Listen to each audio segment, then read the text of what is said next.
Por 10 votos a favor, 2 en contra y una abstención, el Instituto de Salud Pública aprobó el uso de emergencia en Chile de la vacuna CoronaVac, desarrollada por el laboratorio chino Sinovac.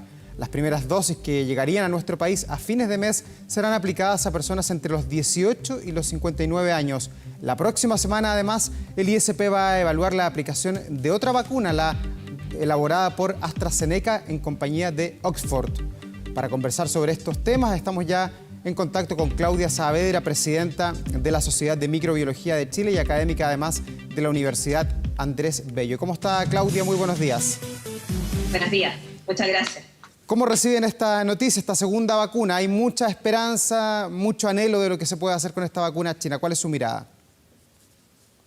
Bueno, esta vacuna yo creo que tiene una gran ventaja y es que ha sido fabricada de la manera estándar en que se han fabricado las vacunas que se han utilizado masivamente en el mundo, como la vacuna de la hepatitis, de la influenza. Yo creo que eso es fundamental para tener tranquilidad. Es una estrategia que se ha utilizado, que se conoce bien, que se maneja bien y por lo tanto hay que tener confianza en que va a funcionar. Y por otro lado, yo creo que un factor muy importante es que ha demostrado ser muy eficaz en los casos graves. Lo que queremos en este minuto es que la gente no se muera. Esta es una enfermedad, el COVID-19, que le ha costado la vida, ha fallecido mucha gente termina en estado crítico y si logra sobrevivir a ese estado crítico lo hace en condiciones muy difíciles que le impiden, ¿no es cierto?, retomar la vida normal en el corto plazo. ¿Y a usted le parece prudente la decisión de que esta vacuna solamente sea aplicada para personas entre 18 y 59 años y se excluya a la población que está en la tercera o en la cuarta edad? Yo creo que eso obedece fundamentalmente a que los datos o la evidencia que se tiene hasta ahora de la fase 3 que se ha estado llevando a cabo en otros lugares como Turquía, Indonesia o Brasil, se han llevado a cabo con personal de salud. Y por lo tanto probablemente ese personal de salud no tiene o no está en el rango de edad sobre los 59 años. Y mientras no se dispongan datos seguros, a mí me parece que es una medida muy razonable la que ha tomado el ISP, tomar esta precaución, mientras, ¿no es cierto?, se obtiene la evidencia y llega más evidencia precisamente de los lugares donde ya ha avanzado esta fase 3, como Brasil y Indonesia, como había mencionado antes. Pero para entender las restricciones, Claudia, si una persona mayor de 60 años, alguien de 70 años, por ejemplo, en nuestro país, es inoculada con esta vacuna, ¿genera algún anticuerpo, le hace algún efecto o no? Debería. Lo que sucede es que el ISP tiene que tomar una determinación. Acuérdese que la vacuna no está completamente... es una situación excepcional, estamos frente a una pandemia y por lo tanto esta es una restricción que permite utilizar en este caso, por ejemplo, las otras vacunas que están disponibles y que sí se han probado y que sí existe evidencia que es más segura para la población mayor, como sería la vacuna de Pfizer-BioNTech. ¿Qué importancia tuvieron en el desarrollo de la vacuna Sinovac los ensayos clínicos que se desarrollaron en Chile con chilenos, viendo cómo reaccionaba nuestra población? Bueno, yo creo que eso es súper importante porque demuestra, ¿no es cierto?, que primero nosotros tenemos una gran capacidad, una capacidad muy establecida de llevar a cabo un proceso de vacunación. Yo creo que eso también es muy importante. Y el grupo que lo tiene a cargo y que lidera esta fase que ha logrado, ¿no es cierto?, tener estos voluntarios y poder comenzar con la fase 3 en Chile, es un grupo de personas constituido por diversos científicos, tanto inmunólogos, personas encargadas de la fase clínica, ¿no es cierto?, con experiencia, y por lo tanto a mí me parece muy importante que se haya hecho de esa forma. Y por otro lado, eso significa de alguna manera, ¿verdad?, probar con la población propia, nativa de nuestro país. Claudia, ¿y es correcto hacer una comparación entre la realidad de Chile, lo que pasa en Chile, cómo reacciona el ISP, frente a lo que ocurrió en Brasil, en que en un principio esta vacuna generó muchas dudas, algunos decían que llegaba solamente a un 50% de efectividad? Es que yo le insisto, yo creo que lo que ha sucedido, yo creo que es súper importante también, es que con esta globalización de las comunicaciones existe tanta información y acuérdese que la ciencia tiene un timing, se van discutiendo, una característica científica es que uno tiene que discutir efectivamente los datos. La efectividad del 50,3%, creo que es 50,4% para ser más exacta, sería en relación a la respuesta que tendría, ¿no es cierto?, la vacuna en personas que tienen una enfermedad de tipo leve. Y a que los ensayos y las vacunaciones en esta fase 3 se han llevado fundamentalmente a cabo con personal del área de salud que está muy expuesto, ¿verdad?, a una condición que es distinta a la condición normal. La condición normal, lo que le decía yo, que la eficacia tiene que ver con la capacidad que tiene la vacuna de brindar, ¿no es cierto?, de brindar seguridad en condiciones o generar respuesta, protección en condiciones normales. Y en este caso todos los ensayos o la evidencia que se dispone solamente es de personal de salud que no estamos todos sometidos, ¿no es cierto?, a la condición de estar en un hospital, en una clínica, frente a un exceso de enfermos o de personas que pueden estar infectadas. Entonces yo creo que hay que considerar que esa eficacia, por lo demás, es bastante buena porque es equivalente a la que se ha logrado con las otras vacunas disponibles y que se usan normalmente. Y acá en Chile, finalmente, Claudia, cuando comienza el periodo de inoculación de manera masiva, hasta ahora solamente ha sido acotado a algunos sectores, ¿hay alguna diferencia entre la vacuna de Pfizer, la vacuna china de Sinovac, o finalmente no importa qué dosis se reciba, finalmente se está generando la inmunidad contra el virus? Bueno, efectivamente el objetivo es lograr inmunidad contra el virus. Entonces la población no debería preocuparse si fue inoculado con Pfizer o si fue inoculado con la vacuna Sinovac. Yo creo que lo importante en este caso es lograr que todos nos vacunemos y que alcancemos llegar a un 70% de la población vacunada, porque es la única forma de poder protegernos de la enfermedad y de la transmisión, porque hasta ahora lo que sabemos es que la vacuna protege de la enfermedad. No sabemos si no hay evidencia robusta para decir que nos va a proteger, por ejemplo, de la transmisión de la infección. ¿Y la modalidad, Claudia, en cómo atacan de alguna manera el virus, la vacuna de Pfizer y la de Sinovac son absolutamente distintas, ¿no es cierto? Claro, la estrategia es totalmente diferente en el sentido de que la vacuna de Pfizer, BioNTech, es una vacuna que se ha generado a través de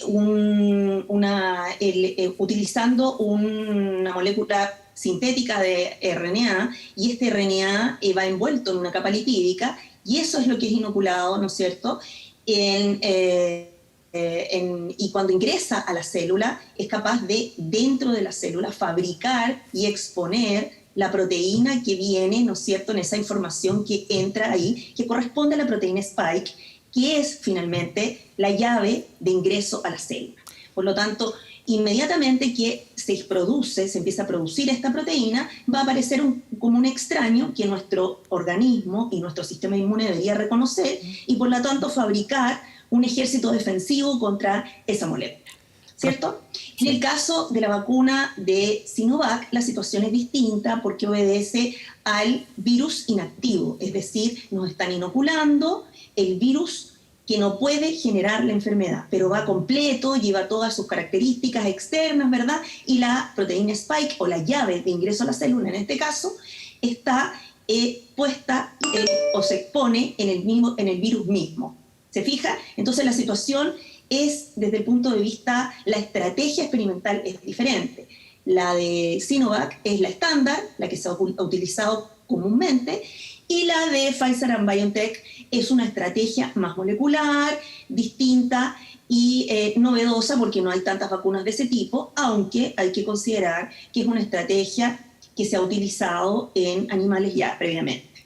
Claro, cada una tiene sus particularidades de almacenamiento, de temperaturas, de cuándo se inocula una dosis y cuándo la otra, unas cada 14 días, la otra es cada 21. Pero ¿qué viene a futuro, Claudia? Ya se ha anunciado que el ISP la próxima semana va a comenzar a discutir la eventual inoculación con una tercera vacuna en nuestro país, que es la fabricada por Oxford con AstraZeneca. ¿Qué características tiene esta nueva vacuna y qué se podría esperar de esa discusión? ¿Usted cree que va a tener luz verde sin problemas? Bueno, yo creo que no hay que adelantarse y hay que esperar lo que corresponde, ¿no es cierto?, que se lleve a cabo el proceso con las personas que están evaluando los datos en el ISP. Yo creo que ese es el procedimiento correcto, esperar, ¿no es cierto?, que se haga un análisis y ver cuán eficaz es y cuán segura es como para que sea aprobada acá en Chile. Ahora, claramente es una vacuna que ha sido utilizada, ¿verdad?, y ya está avanzada en su fase 3, por lo tanto tal cual como la vacuna Pfizer-BioNTech debería también ser aprobada, siendo una estrategia similar. ¿Y usted es partidaria de la estrategia que ayer comenzó a aplicar el Ministerio de Salud, que algunas vacunas sean para algunos tramos etarios? Lo conversábamos hace unos instantes, la vacuna china no está permitida por ahora para personas mayores de 60 años. ¿Podría pasar algo similar con la vacuna de Oxford, que sea destinada solo a un grupo etario o probablemente a lo mejor a una sola región del país? Eso va a depender de la evidencia, pero en este caso yo creo que la decisión que se ha tomado es la más apropiada, en el sentido de que en el caso de la vacuna Pfizer-BioNTech se ha visto y hay evidencia de que podría funcionar bien en personas mayores. Entonces, en este caso, es correcto que en ese tramo etario se utilice la vacuna de Pfizer y no la de Sinovac. Por lo tanto, la estrategia y el análisis debe ir por ese camino, también con la vacuna AstraZeneca. ¿Y qué tan amplio es la cobertura de estas vacunas contra el coronavirus, ya que permanentemente, podríamos decir ya semana a semana durante este año 2021, hemos conocido nuevas cepas, la cepa sudafricana, la cepa inglesa, un nuevo brote en Brasil que tendría características distintas? ¿Estas vacunas todas son capaces de cubrir todas las nuevas cepas de coronavirus o podríamos encontrarnos con sorpresas? Bueno, esa es una pregunta difícil de responder. De hecho, con un grupo de expertos siempre estábamos teniendo precisamente ayer esta discusión con la inmunóloga Mercedes López, precisamente, Susan Bueno, en el sentido de que cuán segura puede ser y con respecto a las variantes. Y la verdad es que tiene que haber más evidencia estructural que muestre cuál es el efecto que estas modificaciones en la proteína Spike generan, que podrían impedir que los anticuerpos los reconocieran y los neutralizaran, porque en definitiva lo que tiene que ocurrir es que la vacuna tiene que gatillar una respuesta inmune y esa respuesta inmune va a producir herramientas, como quien dice, o misiles dirigidos específicamente contra la proteína Spike y para poder neutralizarlo, y por lo tanto es necesario conocer bien cuáles son esas modificaciones estructurales. Hay alguna evidencia preliminar, pero que no ha sido publicada, de que son algunas, ¿cómo se dice? Han aparecido algunos artículos a nivel de prensa respecto a de que aparentemente una de las variantes no sería reconocida por lo que se ha hecho, se ha probado con algunos sueros de pacientes y que generan, ¿no es cierto?, anticuerpos, pero que no serían reconocidos en su totalidad. Y la verdad es que yo creo que la muestra es tan pequeña aún, la evidencia no es suficientemente robusta como para plantearlo así. Y por otro lado, cuando uno gatilla la respuesta inmune, está analizando no solo... está analizando una parte que es la más conservada, la que más se parece de la proteína, y hay que esperar a ver si esas modificaciones en esa proteína son realmente significativas para la respuesta inmune. Yo creo que no hay evidencia suficiente aún, no hay una publicación que lo respalde como para poder afirmar. Y lo otro que es muy importante considerar, las vacunas tienen un proceso y pueden ser mejoradas año a año. Y eso es, por ejemplo, lo que ocurre en el caso de la vacuna de la influenza.